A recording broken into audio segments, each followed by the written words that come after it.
Pessoal, nesta aula de número 10, nós vamos estar falando sobre a criação de footprint dos componentes eletrônicos.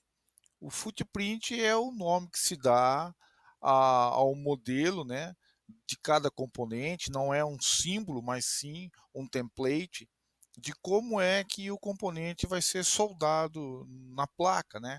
Então, nós podemos ter componentes de duas famílias, componentes da família PTH, que é o Pin Through Hole, que são os componentes como a maioria estamos acostumados, né? Os componentes com os terminais, podem estar com os terminais do mesmo lado, que nem o caso aqui de um capacitor, são componentes radiais, ou componentes de lá com os pinos de lados opostos, são os axiais.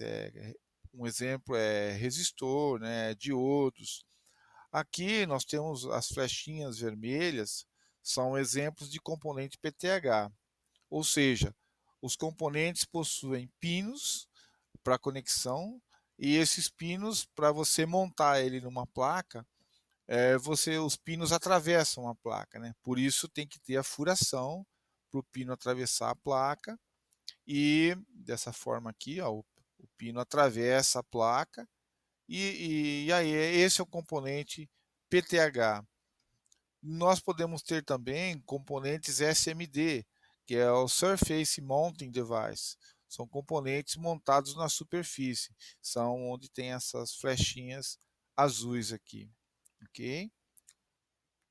O componente PTH, ele nessa imagem aqui de um diodo, como eu falei, ele tem, para você montar ele na placa, né, ele precisa de uma furação cujos pinos atravessam a placa e é onde é feito o ponto de solda, né? Então, no lugar onde você vai montar o componente, você tem que ter uma ilha de solda. Essa ilha de solda, junto com o furo, nós chamamos esse conjunto de informação, nós chamamos de pad stack.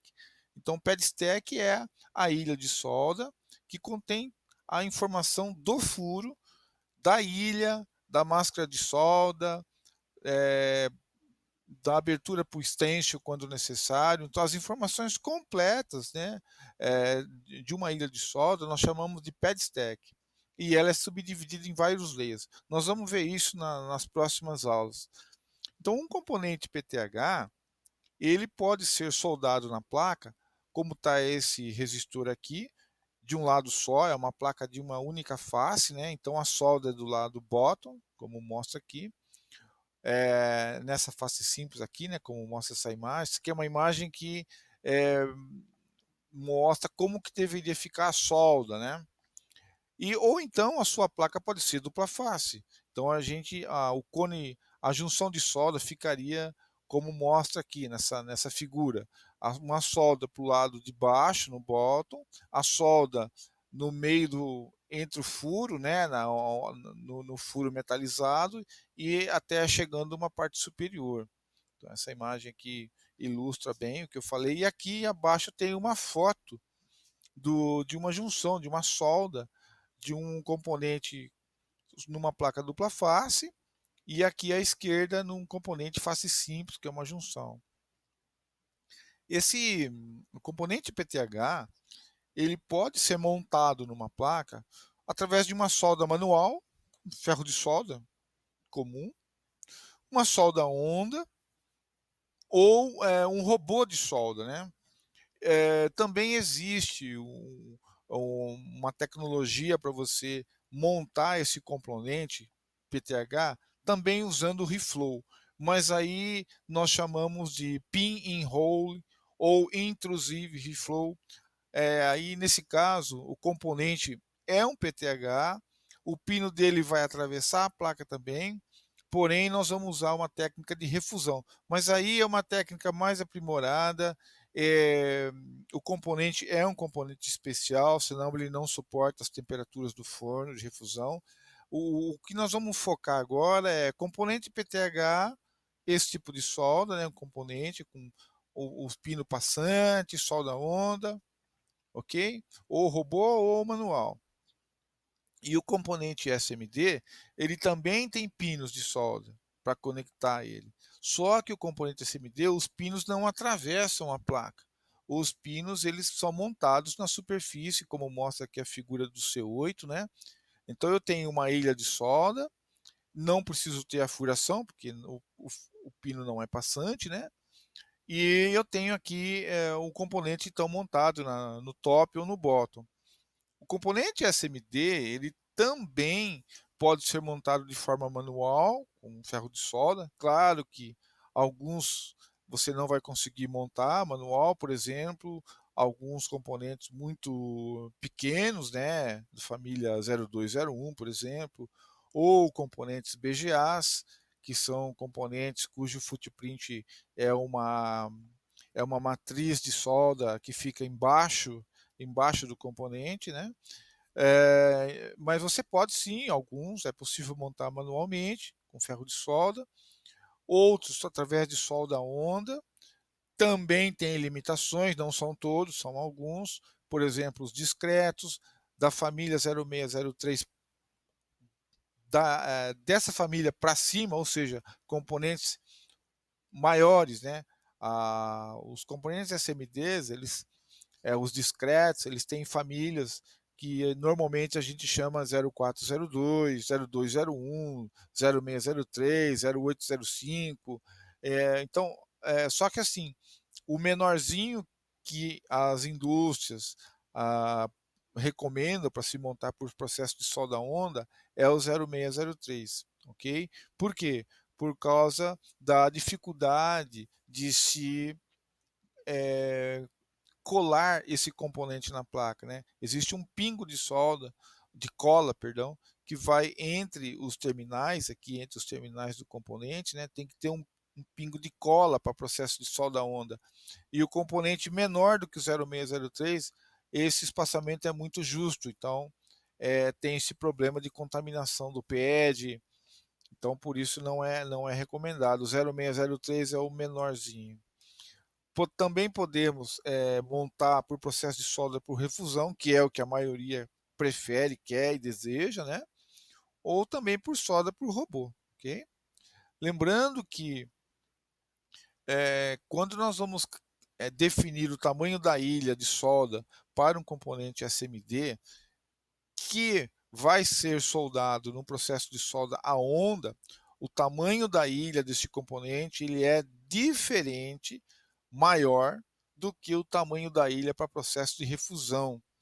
A IPC 7351 ela não distingue esses dois processos, mas as montadoras, existe um senso comum, já uma boa prática de que o pad para solda a onda num componente SMD, ele tem que ser maior, eu diria que quase o dobro, tá? Em alguns casos até maior que o dobro, depende.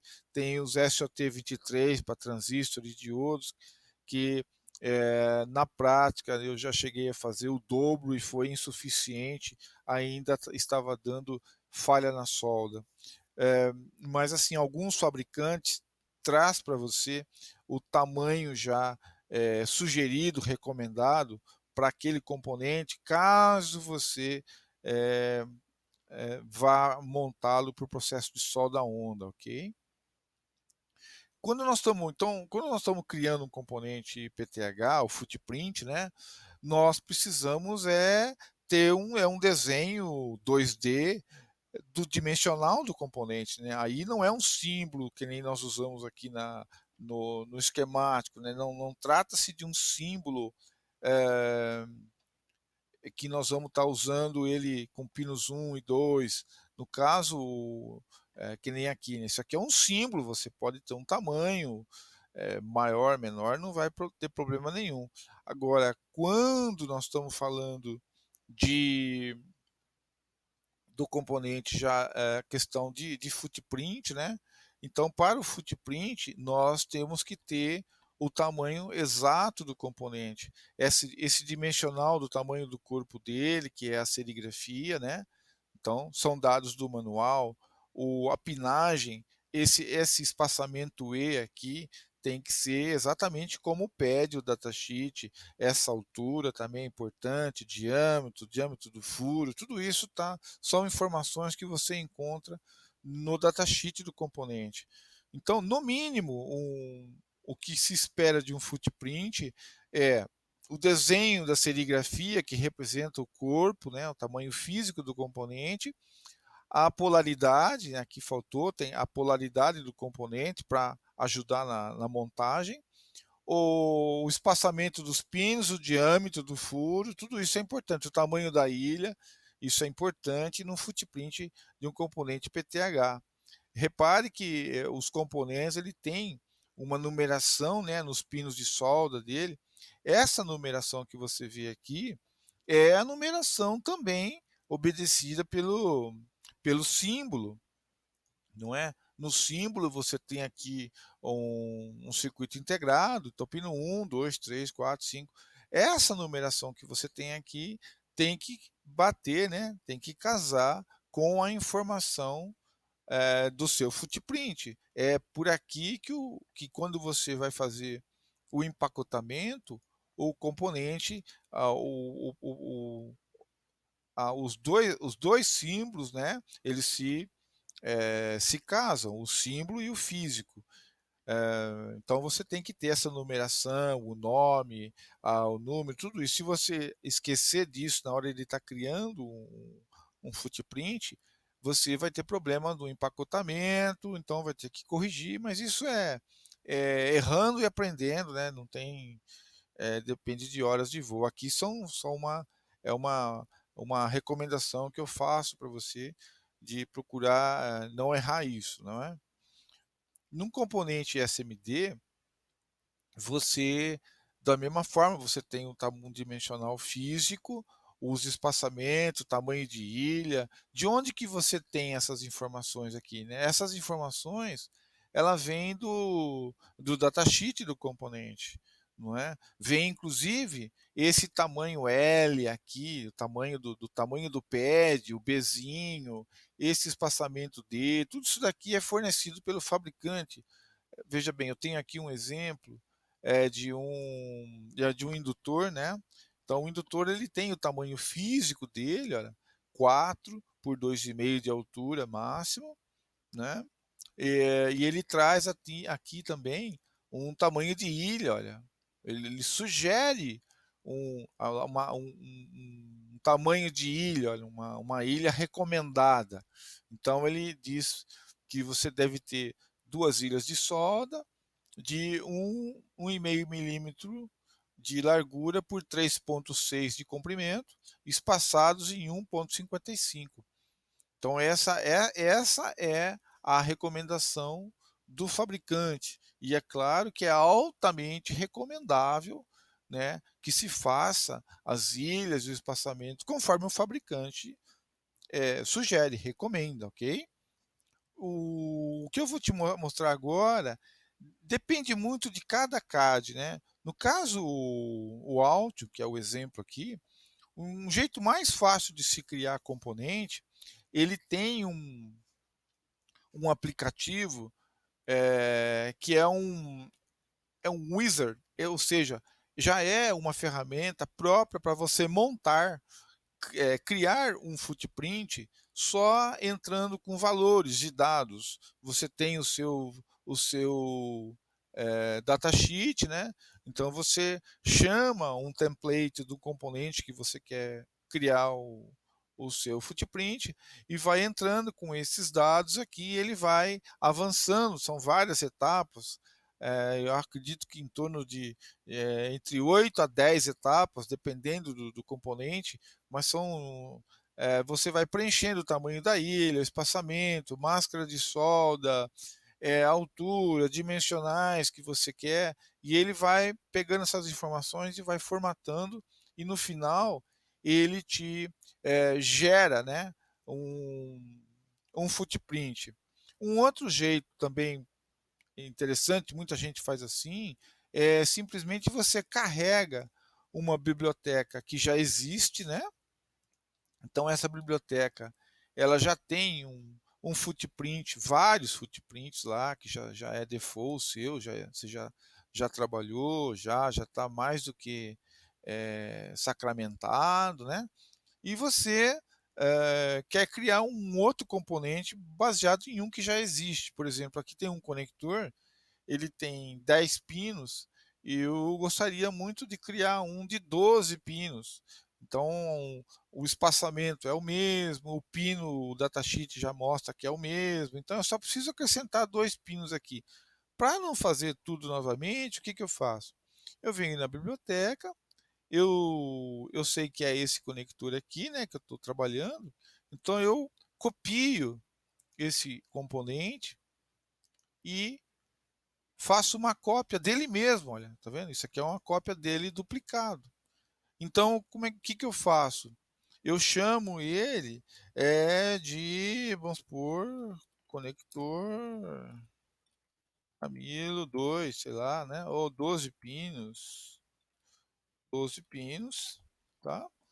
Eu considero aqui a altura, que eu quero mudar também, uma altura de 10, é bem alto, né? Alguma descrição genérica que pode vir do datasheet dele, tá, né? Aí é com você que sabe. E ok. Então eu tenho aqui acabei de, ainda não criei, mas tenho aqui um componente. Como que eu faço para aumentar 2 pinos sabendo que são iguais? Eu simplesmente copio ele, né? Também é super simples aqui. De novo, cada CAD trabalha de um jeito. Esse é uma tela do Altium. Eu sei que tem muita gente que usa, por isso que eu escolhi ele, né? Mas assim, nos outras ferramentas também você tem processos semelhantes, né? Então aqui no caso eu copiei dois, vou usar o Pino 7 como referência, vocês já vão entender para quê, e vou dar um paste aqui, né? Ó, então a minha referência está no pino 7, agora a minha referência está no pino 8 e eu tenho a mesma distância, não é? Muito inteligente isso, né? Agora, claro, eu vou mexer aqui no tamanho. Isso aqui, gente, eu estou fazendo no visual aqui, mas o importante é que se tem as medidas do datasheet, tá? Considere tudo certinho. E aqui, para finalizar, esse é o pino 9, aqui vai ser meu pino 11, ok? E aqui o meu pino 12, ok? Pino 12. Acabei de criar um componente, só salvar, eu tenho o componente 12 pinos aí, né? Aqui, ó, só salvar, criei com um footprint de 12 pinos. Esse é uma maneira. A outra é usando o Wizard, que é do próprio Alto, tem uma ferramenta lá. Outros CADs vendem alguns pacotes de acessórios, de ferramentas para criar footprints baseados na IPC 7351, que é a IPC, que é o padrão, né, que essa é a norma. Uma outra sugestão que eu gostaria de passar para vocês é desse aplicativo aqui, ó. Esse aplicativo aqui, eu estou usando free já por um bom tempo, né? Ele é o Library Expert Lite.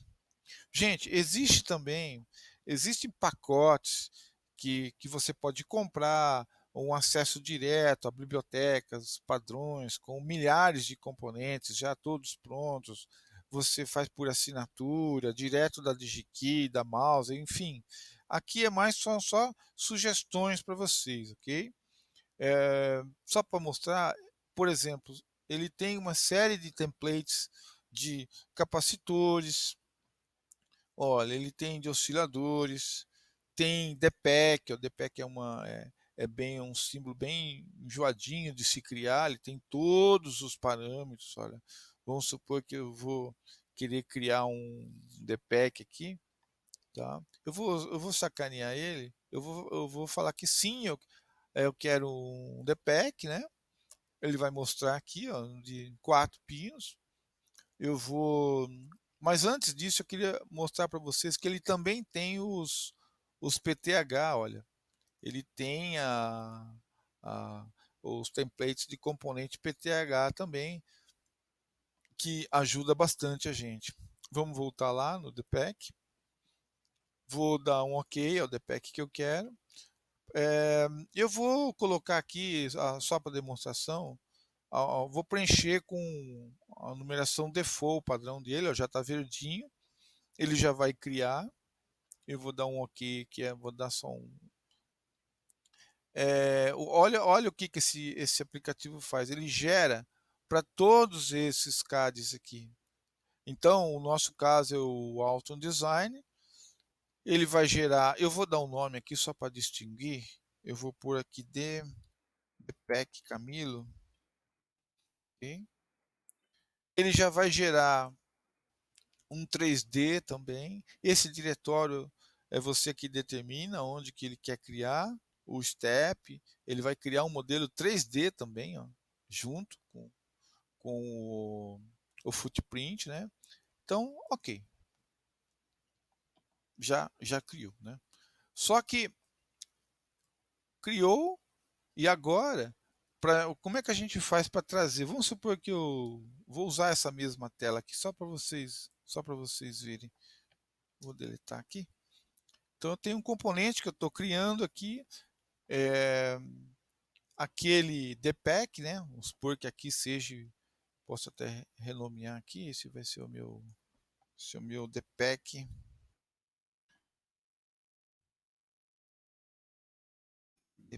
DPEC Camilo. Bom, a altura vamos pôr mais. A altura eu não sei agora, mas ele já vai criar um 3D, tá? Vamos pôr pelo menos uns 4 milímetros aqui de altura. Ok? Vamos aqui, tá? É aqui, você roda um script. Opa, opa, uns errinhos, bom, mas ele acabou achando o. Vamos tentar achar aqui onde é que está meu script. Ele está dentro do library. Ele está no. Lembra que eu dei o nome de DPEC, né? Aqui. O que eu quero criar é que eu já tinha feito outros exercícios anteriormente, mas é esse aqui que eu quero, o DPEC Camilo. Dá um OK aqui. E olha isso, pessoal. Ele já criou exatamente o DPEC com as referências do datasheet. Você colocou o datasheet, você tem lá o tamanho do pad, ilha, tudo certinho, né? E mais ainda, ele já gerou, ó, vou ver com o modelo, olha o modelo 3D associado. Então, isso é muito interessante, não? Já com, olha aqui, olha como ele já está com o modelinho 3D junto dele já. Então, é uma ferramenta muito útil para nós que trabalhamos aí com essa questão de gerar footprints, é bastante útil mesmo. E você pode, claro, fazer do jeito que você quiser, mas o importante é entender que o footprint você tem a informação do tamanho do componente na serigrafia, você tem as ilhas, o tamanho de ilha está no datasheet, o fabricante fornece, os espaçamentos, o tamanho de ilha que você, para pôr cada aplicativo tem algumas diferenças, mas por exemplo aqui, se eu quiser colocar um pad, olha, o pad nesse caso está aqui, mas esse pad eu quero transformar num pad SMD, então ele não tem informação de furo nenhum, né? Trata-se de um pad retângulo, então se é retângulo ele é diferente, ele está no layer somente um lado, no lado top, né? Então veja bem, ó, eu já vou começando, é o meu furo 5, não é? Então eu já vou definindo o tamanho do pad já para ele formatar, de repente é um pad a mais que eu vou pôr aqui, tá bom? Então é assim que a gente constrói um footprint do componente. E aí depois testa, salva ele e já começa. Ele vai ser um, um componente a mais criado na biblioteca e é o seu footprint que você vai direcionar lá no quando você pegar a sua biblioteca, o seu componente que você está trabalhando, por exemplo, aqui, olha, né? Se tiver algum, se tivesse aqui esse transistor fosse um DPEC, nesse transistor aqui, o atributo de footprint seria aquele DPEC que eu acabei de criar, ok? Então é assim que a gente vai fazer as footprints, ok? Eu espero que vocês tenham entendido, né? E vamos continuar depois a falar sobre pad stack. Pad stack é importante e tem várias camadas. Um pino de solda não é simplesmente um pino de solda, ele tem muitas informações, é que nós vamos ver em sequência.